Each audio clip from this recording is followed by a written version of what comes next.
नमस्कार दोस्तों, आज का जो हमारा विषय है वो है चलते फिरते उठते बैठते प्राण साधना सिद्ध करना सीखें और तत्काल आप 3 लोकों के स्वामी बन जाएंगे, मीन्स तत्काल दर्शी हो जाएंगे। तो ऐसे कैसे कर पाएंगे वो जानते हैं। तो आप सभी का हम स्वागत करते हैं आपके अपने चैनल आत्मा से परमात्मा का सफर। तो ये सोते बैठते उठते कैसे जप होता है, कैसे कर सकते हैं? क्या ये टेक्निक है कि सो के भी जप होगा, जागते भी जप होगा, काम करते भी जप होगा? बहुत ही जटिल प्रश्न है। किसी साधक ने भी हमें कमेंट बॉक्स में और ईमेल में भी ये क्वेश्चन पूछा था कुछ दिन पहले। तो अगर वो वीडियो सुन रहे होंगे तो उनका उत्तर आज इस वीडियो में मिल जाएगा दोनों का। तो ये वो करते रहते थे, साधक पूछ रहे थे क्या होता है, अब करना कैसे है ये भी हम आपको बता देते हैं इसी वीडियो में। तो जो पहले शुरुआत होती है वो नाम जप से होती है। व्यक्ति शुरुआत में नाम जप कहते हैं, जिसको हम बेसिक बोल देते हैं, शुरुआत बोल देते हैं। तो उसमें नाम जप बहुत ही महत्वपूर्ण भूमिका निभाता है आपके उस लास्ट मोमेंट तक पहुंचने के लिए, उस परमात्मा से एक होने के लिए। शुरुआत जो है, जैसे कोई बच्चा पढ़ता है तो पहले ABCD सीखता है और फिर वो पूरे अल्फाबेट जोड़ के पढ़ना सीख जाता है। ऐसे ही नाम जब आपके अल्फाबेट्स हैं, यही आपके भीतर जब भाव पैदा हो जाएंगे और आप इसको बिना बोले करने लग जाएंगे, तब आप उस स्थिति में पहुंच जाएंगे। क्योंकि कहा गया है हमारे वेदों में, कलयुग केवल नाम आधारा, सुमिर सुमिर उतरो पारा। तो कलयुग में नाम ही का जाप जब आप करते रहेंगे तो आप इस भव सागर से पार हो जाएंगे। तो इसमें तो जो कलयुग है इसमें बहुत अच्छा है कि पहले तो आपको सोचने में भी, अगर कुछ आपने किसी के बारे में गलत सोच लिया तो सतयुग में पाप लगता था। कलयुग में इसकी माफी है कि आप किसी के बारे में गलत सोचते हो तो आपको उसका कर्म नहीं लगता जब तक आप करते नहीं वो कर्म। तो कई सहूलतें दी गई हैं, तो इसीलिए ज्यादा तप की भी जरूरत नहीं, आप सिर्फ नाम जप करते रहें, बात बन जाएगी। तो ये साधना आपको त्रिकालदर्शी बना देगी। आप भूत भविष्य वर्तमान भी देख पाएंगे। तो कैसे करें? तो शुरुआत में जो साधक हैं वो नाम जप करते हैं। कैसे, क्या क्या करते हैं?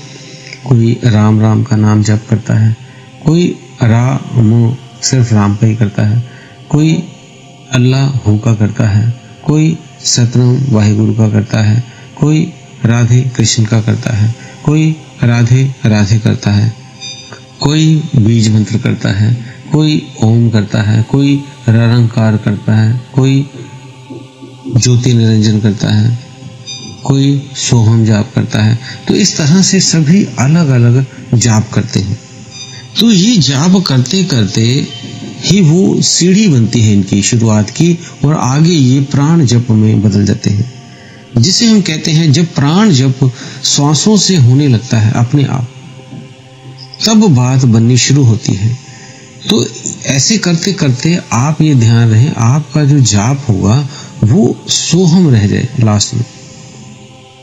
तभी कई व्यक्तियों को हम पहले ही कह देते हैं कि वो सोहम जाप ही कर ले, बहुत आसान है और नेचर से बिल्कुल आपके नेचर से, आपके प्राण शरीर से बिल्कुल मिलता जुलता नाम है। इसको करने से बहुत तेजी से आप उस परमात्मा तत्व को जान पाते हैं। क्यों? क्योंकि जो सोहम, जो आप हंस रूप हो, ये प्राण शरीर है, ये आपकी जो आत्मा है, ये आपकी चेतना है, इसे ही अलग अलग नाम दिया गया है। ये ध्यान है, ये चेतना है, ये हंस है, ये इस तरह से कई नाम दिए गए, ये सुरती है। तो इसे कई नाम दिए गए हैं। तो इसकी जो बेसिक नेचर, बेसिक आवाज है वो है मेन सोहम है। जैसे वो इस प्राकृतिक नेम को जाप करता है, सो हम, सांस को लेते टाइम सो और सांस को छोड़ते टाइम हम, सो हम, सो हम। जैसे श्वास वो लेता है सो, श्वास छोड़ी तो हम, सो हम। ऐसे जब वो सोहम का जाप करता है तो अब बहुत आसान बात बन जाती है, और यही जाप करना है, और ये अपने आप होता है। कैसे होता है? जैसे राम राम थोड़ा सा अलग हुआ, लेकिन जो सोहम है वो अपनी सांस से ही नाम ले रही है, नेचर के साथ आपका नाम चलेगा। जब भी आप देखना कोई व्यक्ति सोया हुआ है तो रात को सन्नाटे में 11, 12, 1 बज जाते हैं, तब आप जाग के देखना वो एक आवाज कर रहा था, उसकी श्वास की आवाज चल रही होती है। जैसे हम कुछ लोग उसे बोलते हैं कि नाक बज रहा है इसका, किसी की ज्यादा आवाज आ रही है, किसी की कम ही आ रही है, तो उसकी श्वास को सुनो, वो कैसे श्वास ले रहा है। तो आपको श्वास रात को सुनाई देगी। दिन में हम किसी एक दूसरे की श्वास को नहीं सुन पाते, लेकिन रात को सोए हुए व्यक्ति की सुनना, वो खराटे ले रहा होता है, कुछ बंदे कुछ नॉर्मल सांस ले रहे होते हैं, तो रात्रि को आप श्वास सुन सकते हैं। तो वो श्वास जब ले रहा होगा तो सुनना, अपने आप एक आवाज आती है। जब वो सांस ले रहा होगा तो सो की आवाज आती है, और जब वो सांस छोड़ रहा होता है तो हम की आवाज आ रही होती है। ये नेचुरल आवाज होती है, लेकिन हम इस पे अमल नहीं करते, जिस वजह से हम उन शक्तियों को प्राप्त नहीं कर पाते। जैसे एक व्यक्ति भोजन खा रहा है और उसे बहुत जल्दी है, उसका ध्यान किसी काम पे है, और वो जल्दी जल्दी भोजन खा के भाग जाता है, और उसे स्वाद का पता ही नहीं, उसको ये था पेट भर लो। लेकिन एक दूसरा व्यक्ति आता है जिससे पूछा जाता है इस खाने को खाकर आपने स्वाद बताना है, तो वो बहुत धीरे से शांति से उस भोजन को खाएगा और स्वाद बताएगा, सब्जी का, खीर का, दाल का, रोटी का, सभी के स्वाद बताएगा, कैसे कैसे कौन सी सब्जी का क्या स्वाद है। लेकिन जो दूसरा था भाग गया खा के बड़ी तेजी से, उसको पता ही नहीं लगा क्या स्वाद है, उसको था पेट भरो और काम पे चलो। ऐसे कई व्यक्ति करते हैं, बहुत स्पीड फास्ट से खाना खाते हैं, उन्हें पता ही नहीं लगता क्या स्वाद है उस खाने का, तो उनको उसका लाभ नहीं मिल पाता। तभी कहते हैं खाना धीरे धीरे खाना है, चबा कर खाना है, उसका आनंद लेके खाना है, ताकि उसे महसूस करें और वो भोजन आपके शरीर को लगे।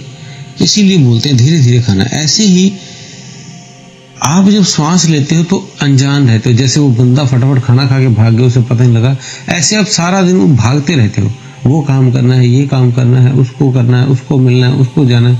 आप बिल्कुल भी अपनी श्वास पे ध्यान नहीं रखते और इधर उधर के कामों में व्यस्त रहते हो, ये करना है, वो करना है, ये बस जब ध्यान करने को बोलो तब आप सिर्फ श्वास को देखते हो।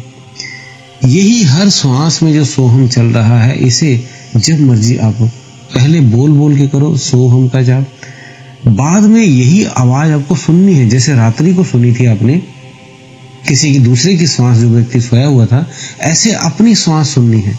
और जब आप अपनी श्वास को सुनेंगे तो उसमें भी सोहम सुनाई देगा आपको, और जब वो सुनेंगे तभी कहते हैं मैं सोऊं चादर पसार, और परमात्मा अपने आप नाम जपेगा।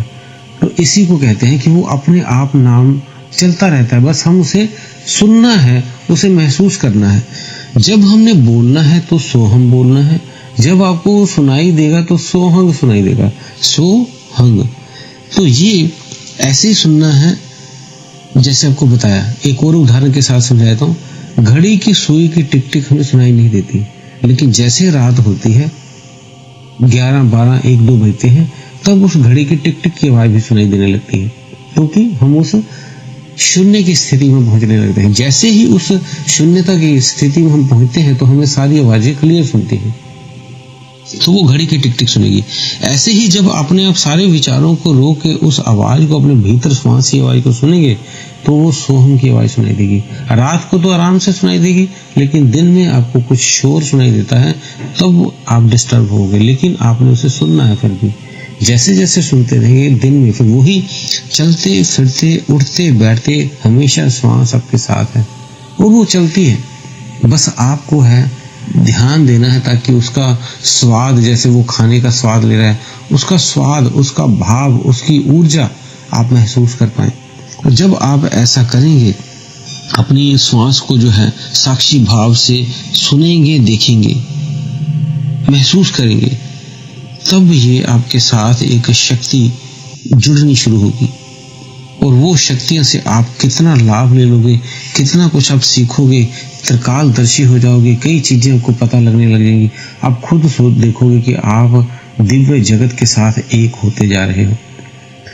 तो ऐसा करके आप देखिए, जिनको ऐसा महसूस होता है या अपने आप हो रहा है, वो कमेंट में जरूर लिखें, या एक दिन रात्रि को जैसे हमने बताया वैसे करके बाद में कमेंट में लिखें सोहम, कि हमने किया है, हमें पता लग जाए कि आपने करके देख लिया है।